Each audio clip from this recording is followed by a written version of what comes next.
الحمد لله الذي فرض الصلاة على عباده المؤمنين والمؤمنات وجعلها عمادا لهذا الدين القويم وجعل أصولها الأعمال الصالحات. فرض علينا ربنا سبحانه وتعالى 5 صلوات ب5 أوقات ليس لنا عذر في تأخيرها عن الميقات، فمن حافظ عليها بإتمام ركوعها وسجودها والقراءات كانت لذنوبه الصغائر كفارات. أحمده سبحانه وتعالى وأسأله المزيد من فضله في جميع الأوقات، وأشهد أن لا إله إلا الله وحده لا شريك له شهادة تنجي قائلها من المهلكات، وأشهد أن محمدا عبده ورسوله سيد السادات. اللهم صل وسلم على سيدنا محمد ما دامت الأرض والسماوات. أما بعد، فيا أيها الناس اتقوا الله يغفر لكم الذنوب والزلات. Sidang Jumat yang berbahagia, marilah kita selalu bertakwa kepada Allah Subhanahu wa Ta'ala dan memelihara solat 5 waktu, karena solat itu merupakan kunci surga dan merupakan penyekat yang menghalangi panasnya api neraka jahanam. Semua orang Islam sudah maklum bahwa solat 5 waktu adalah kewajiban utama lagi terpenting. Semua orang Islam laki-laki dan perempuan wajib mengamalkannya selama hidup. Sama sekali tidak ada alasan kewajiban ini untuk ditinggalkan walau sedang di mana kita berada. Betul-betul tidak kuasa berdiri boleh mengerjakan dengan duduk.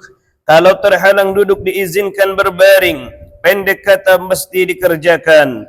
Nabi SAW bersabda, "As-salatu imaduddin, faman aqamaha faqad aqamaddin, wa man taraka faqad hadamaddin." Solat adalah tiang agama. Barang siapa mendirikan solat berarti dia mendirikan agama, dan barang siapa meninggalkan solat berarti ia merobohkan agama. Maka ketetapan dalam Islam, barang siapa meninggalkan dianggap melakukan pelanggaran besar, dengan sendirinya berdosa besar. Biasanya orang-orang yang meninggalkan solat disebabkan oleh kesibukan itu, terkadang kewajiban solat 5 waktu sengaja diabaikan. Allah Subhanahu wa Ta'ala berfirman, Bismillahirrahmanirrahim, Ya ayyuhalladzina amanu la tulhikum amwalukum wa la auladukum an dzikrillah wa man yaf'al dzalika faulaika humul khasirun. Hai orang-orang yang beriman, janganlah harta-harta dan anak-anakmu melalaikan kamu dari mengingat Allah. Barang siapa yang membuat demikian, maka mereka itulah orang-orang yang rugi. Saudara-saudara sekalian yang terhormat, sebagian ulama ada yang mengatakan bahwa ancaman bagi orang yang meremehkan solat itu ialah kelak akan dijatuhkan ke dalam neraka jahanam yang sangat panas, sehingga keadaan tersebut digambarkan. Jika seandainya sebuah gunung dimasukkan ke dalamnya, niscaya ia akan hancur karena sangat panasnya. Dan di samping itu tempat tersebut disiapkan bagi orang yang selalu meremehkan dan melalaikan solat sampai waktunya habis. Kecuali mereka mau bertaubat kepada Allah atas perbuatannya itu, niscaya Allah akan memberi pengampunan kepadanya. Para ulama tafsir menerangkan bahwa yang dimaksud ingat kepada Allah di sini pada ayat tersebut di atas ialah solat 5 waktu. Sehingga siapa saja yang sibuk mengurus harta, menjual dan membeli barang dagangannya, sibuk dengan perusahaannya, atau berupaya mencari harta dan sibuk hanya mengurus anak-anaknya hingga solatnya sampai terlambat, maka kelak ia akan merugi. Rasulullah SAW bersabda, "Awwalu ma yuhasabu bihil abdu yawmal qiyamati min amalihi as-salah, fa in saluhat faqad aflaha wa anjaha, wa in naqasat faqad khaba wa khasira." Perbuatan hamba yang pertama kali akan dihisab di hari kiamat nanti adalah solatnya. Maka barang siapa yang solatnya bagus, sungguh ia telah berbahagia. dan akan selamat, dan jika kurang baik solatnya maka ia akan sengsara dan merugi. Di hari akhirat kelak tanggungjawab orang-orang meninggalkan solat bukan kepalang beratnya, dan soal solatlah yang mula-mula sekali diperiksa di hadirat Allah Subhanahu wa taala. Allah Subhanahu wa taala berfirman, Bismillahirrahmanirrahim. Ma salakakum fi saqar? Qalu lam naku minal musallin wa lam naku nut'imul miskin. Apakah yang memasukkan kamu ke dalam saqar atau neraka? Mereka menjawab, kami dahulu tidak termasuk orang-orang yang mengerjakan solat, dan kami tidak pula memberi makan orang miskin. Orang-orang yang disiksa dalam neraka saqar itu hancur segala tulang belulangnya, kemudian utuh lagi, tapi disiksa lagi terus menerus hingga terasa benar segala sakit deritanya.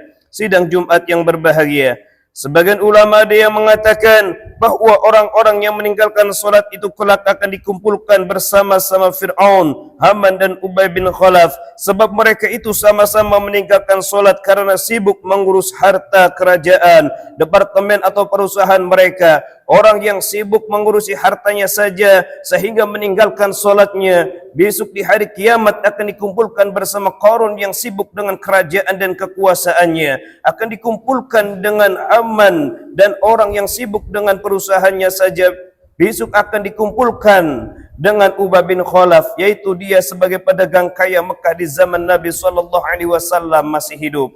Ada satu riwayat mengatakan bahawa ada seorang pendatang menghadap kepada Rasulullah SAW. Ia bertanya, Ya Rasulullah, ayyul a'mali ahabbu ila Allah Ta'ala fil Islam? Qala as-salatu liwaqtiha, wa man taraka as-salata fala dina lah, was-salatu imaduddin. Ya Rasulullah, amalan apakah yang paling disukai oleh Allah Subhanahu wa taala dalam Islam? Beliau menjawab, solat tepat pada waktunya, dan barang siapa yang meninggalkan solat maka berarti tidak mempunyai agama, sebab solat itu sebagai tiang agama. Jadi apabila ada orang yang mengaku beragama Islam tetapi tidak mau solat, berarti pengakuan itu tidaklah benar, dan orang yang semacam itu ditetapkan masuk neraka, sebagaimana tersebut dalam hadis Rasulullah SAW.